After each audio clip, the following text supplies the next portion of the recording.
Ayan mga ka-jackpot, 20,000 capitalization. Ganito pa paano ko kumuha ng kahit pa paano. Panggastos-gastos lang araw-araw. Yan, bali 7 numbers lang ang hindi ko dyan tinatayan. Kasama 0. Tapos ganyan lagi ako tumaya. Tingnan nyo na lang yung mga diskarte ko. What? Ganyan. Bali yung 1, 2, 3 walang taya at saka 34, 35. Muntikan pa mag-0 oh. Grabe yan yung nakakakaba. Pero okay lang, 26 naman lumabas eh. Tingnan nyo, 24,000 na.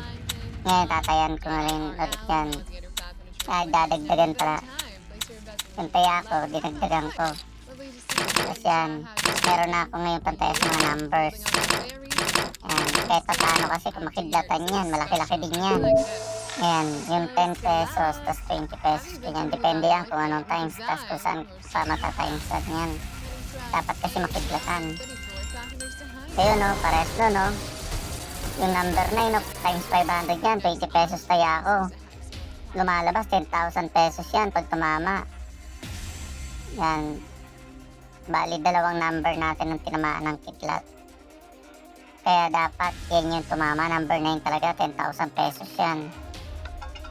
Ayan na, ayan na, ayan na. Naku, 17 meron tayo. Naparako ako kasi katabi o 34. Munti ka na. Pero okay lang yun, tumama naman. Ayan, kaya ulit naman tayo. Tumama yung 17 eh, pero katabi yung 34 eh. Pero kung tumama yung 9 nun, grabe yun. 20 pesos yun, times 500. So, 10,000. Ayan, nilipat ko na para 34.